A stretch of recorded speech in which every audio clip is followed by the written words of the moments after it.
Mysterious disappearances. Before we start, please subscribe, leave a comment, and like the videos. Thank you. Solomon Northup. Solomon Northup's is a story of tremendous misfortune and resilience. Though he was born a free person in New York about 1808, Northup was kidnapped and sold into slavery in 1841. He was owned by a series of sadistic masters until he was able to find a way to send letters to his family in 1852.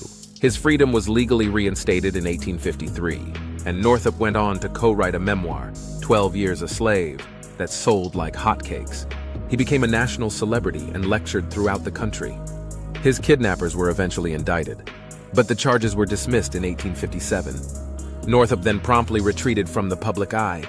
It is likely that he joined the Underground Railroad, but the date and circumstances of his death are unknown. Ambrose Bierce. Ambrose Bierce, a newspaper and short story writer, was well known for his satirical column Prattler, which ran in a number of West Coast papers such as the San Francisco Examiner. He served in and survived the American Civil War, and eventually married and had 3 children, while he continued as a newspaper columnist. He also wrote many novels and short stories, as well as The Devil's Dictionary, a book of social commentary disguised as a collection of dark and witty definitions for well-known terms. He left the U.S. for Mexico about 1913 during the Mexican Revolution. After December of that year, there remains no record of him, though numerous theories have been put forth over the past century. George Mallory. George Mallory was a schoolmaster in England and a seasoned mountain climber. He had trained on the most difficult routes up the Alps before being recruited for the first major climbing expedition up Mount Everest in 1921. That first attempt was thwarted by high winds, and a second attempt in 1922, which also failed, involved an avalanche and the death of 7 porters. Finally, in 1924, he set out on a third Raoul Wallenberg expedition. Mallory and another climber, Andrew Irvine, went off to attempt the summit on June 8th and were never seen again. They left the world to wonder what had taken place on that fateful day, including whether before disappearing they had become the first climbers ever to reach the summit. Irvine's axe was found in 1933 at about 27,750 feet, 8,460 meters, which seemed to indicate that they did not make it to the top and likely fell to their deaths. 75 years later, in 1999, an expedition discovered Mallory's body at 26,760 feet, 8,160 meters. As of 2015, Irvine's remains had not been found, and the exact circumstances of their deaths are as yet undetermined. Raoul Wallenberg. Raoul Wallenberg was from a well-connected and upstanding Swedish family. He'd been a star student of architecture and became a successful businessman.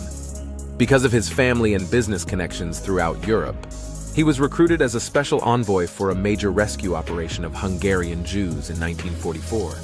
Between March and June of that year, the Nazis had deported about 400,000 Jews, most of them to the Auschwitz death camp.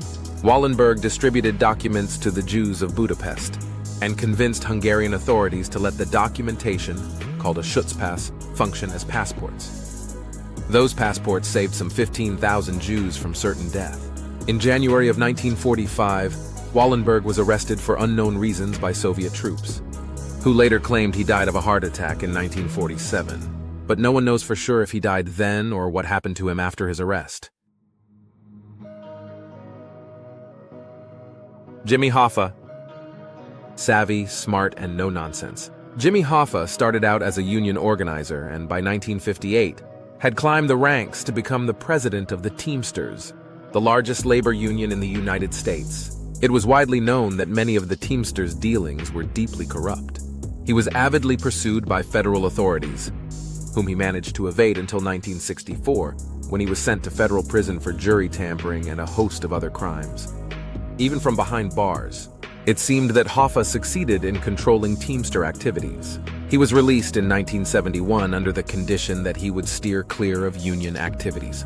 On July 30th, 1975, Hoffa went to a restaurant in suburban Detroit for what is thought to have been a meeting with Teamster officials. He was never seen again and was legally declared presumed dead in 1982. His remains one of the most compelling mysterious disappearances of the 20th century. Thanks for watching. Please subscribe and like the videos. Thank you.